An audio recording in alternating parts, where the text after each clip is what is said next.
আজকে আগের দিন বলেছিলাম যে আজকে ফাইন্যান্সিয়াল ফ্রিডম সম্পর্কে কিছু বলবো। আজকে সে বিষয়ে বলছি ফাইন্যান্সিয়াল ফ্রিডম কীভাবে আমরা পেতে পারি বা how to protect your future, ভবিষ্যৎ কীভাবে আমরা আমাদের প্রোটেক্ট করতে পারি। এখনকার সময়ে যারা একদম আয় করে না তাদের কথা আলাদা, কিন্তু যারা স্টুডেন্ট তারাও তো অল্প অল্প কিছু আয় করতে পারে টিউশনি পড়িয়ে বা এই জাতীয় কিছু করে, বা হালকা কিছু অল্প কিছু আয়ের হচ্ছে। আবার কিছু ব্যক্তি আছে যারা ভালো ইনকাম করে, এবং ইনকাম করে কিছু টাকা ধরুন জমায়, যারা এফডি করে কিছুটা কিছুটা বিভিন্ন সেভিংস স্কিমে রাখে, পোস্ট অফিসের মাধ্যমে রাখে, বিভিন্ন জায়গায় রাখে। সেটা ঠিক আছে, এই ইনকামের সাথে সাথে এই যে জমানোর অভ্যাসটা এটা খুবই ভালো। আসলে কিছু জমানোর পরে অন্য কথা বলা যাবে, কিছু যদি না জমানো হয় তাহলে কিন্তু ভবিষ্যৎ আস্তে আস্তে যেভাবে আমাদের সমস্যা আসছে, জিনিসপত্রের দাম বৃদ্ধি হচ্ছে, হ্যাঁ, এটা একটা সমস্যা।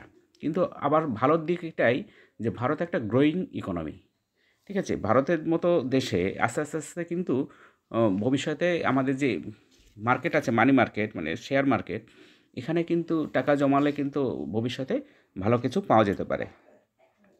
এবং এক্ষেত্রে শেয়ার মার্কেটে যদি কারোর আগ্রহ থাকে তখন তাকে কী করতে হবে, ভালো কিছু ফান্ডামেন্টাল স্ট্রং মানে খুব ভালো শেয়ার, বিভিন্ন কোম্পানির ভালো ভালো শেয়ার সে যদি কিছুটা কেনে অল্প অল্প করে মাসে মাসে কিছু, বিভিন্ন সময় যদি এসআইপি মাধ্যমে, মানে আমার যখন শেয়ার মার্কেট তো ওঠানামা করে, যখন নিচে নামছে তখন আমি একটা কিনলাম, আবার আমার কিছু টাকা থাকলো, আমি যখন আবার নিচে নামছে কোনো একটা শেয়ার, পার্টিকুলার শেয়ারকে টার্গেট করলাম, এরকম 8 থেকে 10টা শেয়ার আমি যদি টার্গেট করি, যেমন ধরুন এইচসিএল টেকনোলজি আছে, উইপ্রো আছে, টিসিএস আছে, টাটা এলএক্সি আছে, টাটা পাওয়ার আছে, টাটা টেকনোলজি আছে, ম্যারিকো আছে, এসবিআই আছে, আইআরসিটিসি আছে, আইআরএফসি আছে, এরকম কিছু কিছু শেয়ার আমি যদি টার্গেট করি, সেই শেয়ারগুলো যখন নিচে নামবে অল্প অল্প কিছু করে অ্যাড করে যাব, হ্যাঁ, এবং আমার কেনার পরে যদি কমতে থাকে তখন সেটাকে এভারেজ করে যাব।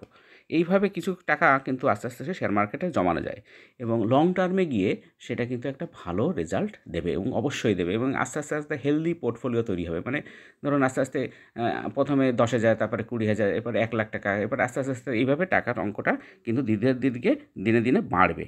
আবার যারা বলে না আমরা একদম শেয়ার মার্কেটে যাব না, আমরা এগুলো বুঝি না, আমরা কিছু, তাহলে তারা মিউচুয়াল ফান্ড করতে পারে। মিউচুয়াল ফান্ডেও আস্তে আস্তে আস্তে জমানোর ব্যাপারটা কিন্তু আগের থেকে অনেক বেড়েছে ভারতবর্ষে এখন, এইগুলো কিন্তু অনেকটা বেড়েছে। এবং এইগুলো কিন্তু এফডি থেকে একটা ভালো রিটার্ন পাওয়া যায়। এফডিতে কী হচ্ছে, আপনি টাকা জমা রাখছেন, কিন্তু যেভাবে জিনিসপত্রের দাম বাড়ছে, আজকে আপনি যে টাকাটা রাখছেন সেটা 10 বছরে গিয়ে বা 12 বছরে গিয়ে ডবল হচ্ছে। তখন কি সেই টাকার মূল্য আর সেরকম থাকছে না, মানে আপনার টাকাটা কিন্তু আস্তে আস্তে কমে যাচ্ছে হিসেবে। কিন্তু যদি আপনি এই শেয়ার মার্কেটে রাখেন, হ্যাঁ, সেক্ষেত্রে রিস্ক আছে, সেরকম রিওয়ার্ডও আছে। রিস্ক এইটাই যে আমার কোনটা শেয়ার, অনেক শেয়ার আস্তে আস্তে নষ্ট হয়ে যেতে পারে, মানে ভালো কোম্পানি যদি আমি না বাঁচতে পারি সেক্ষেত্রে। কিন্তু যে কোম্পানি দীর্ঘ 10 বছর 12 বছর টিকে আছে, আশা করা যায় সেই কোম্পানিগুলো ভবিষ্যতেও টিকবে। কারণ ভারতবর্ষের মতো জায়গায় এইসব কোম্পানিগুলোই কিন্তু মানে আমাদের চালনা করে হিসেবে বলতে হবে। টাটা কোম্পানি, টাটা গ্রুপ, হ্যাঁ, রিলায়েন্স গ্রুপ, এইসব কোম্পানি এরা আশা করি থাকবে, ভবিষ্যতেও থাকবে। হ্যাঁ, এই সব ধরনের কিছু কোম্পানির শেয়ার আমরা কিনতেই পারি, এবং আস্তে আস্তে আস্তে আস্তে যদি এই বিষয়ে আগ্রহ হয় তখন দেখবেন আপনারা নিজেরাই অনেক কিছু করতে পারছেন এবং জমাতে পারছেন। এখন তো আগের থেকে অনেক সহজ হয়ে গেছে।